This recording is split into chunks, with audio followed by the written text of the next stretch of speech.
as we argue, if well-being is to be a useful concept for policy and practice relating to older people, then we need to understand what it means for those whose horizons may be becoming more limited, especially the very old, whose timescales may be shorter than other adults, and who may see little point in looking forward, or who are experiencing illnesses associated with growing older and thus need to find ways of being well while they are unwell. This is not to argue an inevitable association between old age, poor health, and reduced circumstances, but to highlight particular features of the experience of ageing that challenges normative constructions, especially of active ageing, which assume a particular type of person. From a government policy perspective, it appears that well-being in old age is generated by being independent and having choice. Predictably, this suits policy objectives and ideological imperatives to shift responsibility to the individual and facilitate consumer choice and market-oriented service delivery. But care occupied a significant place in the narratives of many of those interviewed by Barnes and Ward. One example illustrates how the presence or absence of care within a helping relationship can make a substantial difference to experiences of well-being. A 97-year-old woman living alone and with very limited mobility spoke of her need to be taken by car if she was to do her own shopping. She contrasted the way in which this help was provided by her son, who offered a very functional service, with her experience of being taken shopping by a friend's son. She said, "He treats me, I feel just like the Queen. You know, he says, 'Don't you dare open that car, I'll do that.' Opens the car, I say, 'Darling, I can put my seatbelt on, I'm not helpless.' And he says, 'You'll do as you're told when you're out with me.' And he treats me, it's just wonderful, he's such a darling."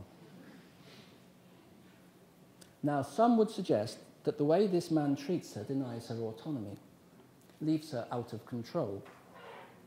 Elsewhere in her interview, she demonstrated a fierce independence.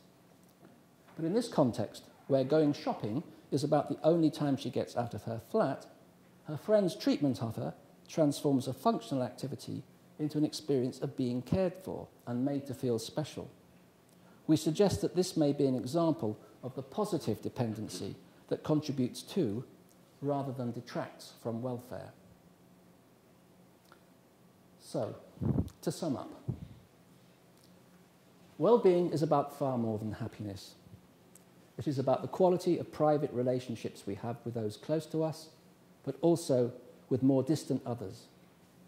It can be about self-fulfillment rather than happiness, but we must remember that for many people, being well enough is a legitimate and appropriate aim.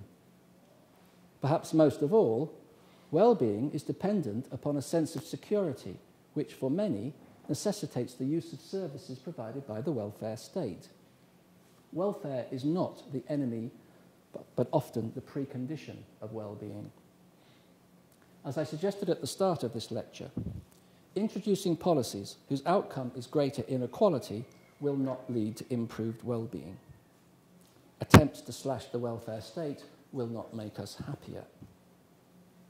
However, we also need to be aware that welfare services and well-being strategies must be based not on a centrally given set of ideal behaviours or expectations, but on the voices and needs of those who use services.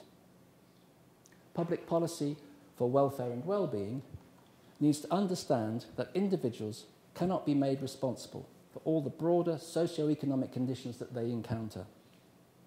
Yes, we all want to feel a sense of autonomy and personal control, but we need to recognise that this depends not on some crude notion of independence, but a recognition that our sense of self is the product not only of individual actions, but of the social and personal relationships we enjoy and the identity categories deployed in political discourse.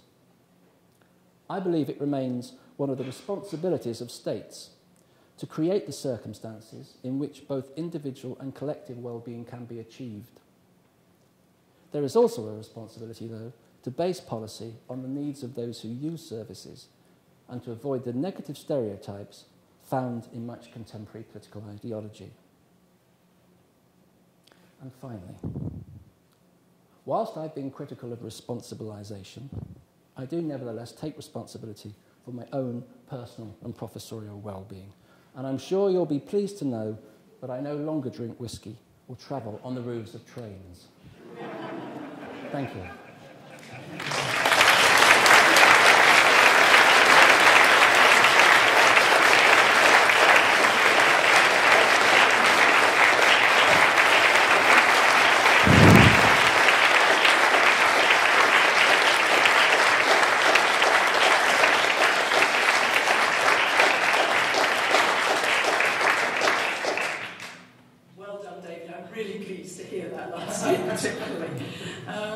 My name's Roslow. I'm one of the governors of the university, and I also have a background in health and social care and healthcare generally.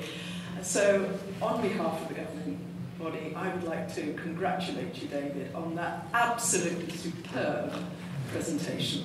It was so thought-provoking, and I have a background in health visiting, as you know, and it certainly made me reflect and rang many bells of health visiting in the northeast of England, and the inevitable sense of failure that many people were almost set up to fail because of the policies and so on, and the inequalities. And I was particularly struck by your argument about the politicisation of responsibility, and I think it probably rang lots of bells with all of your audience here, because even if you're not working personally and individually with people in very difficult circumstances, we all read the newspapers, we all listen to the news, and it's an extremely worrying situation. However, I'm very pleased that you do take responsibility for your own happiness and well-being. And I loved your initial story about the travelling on the roof of the train. So, many congratulations. I have here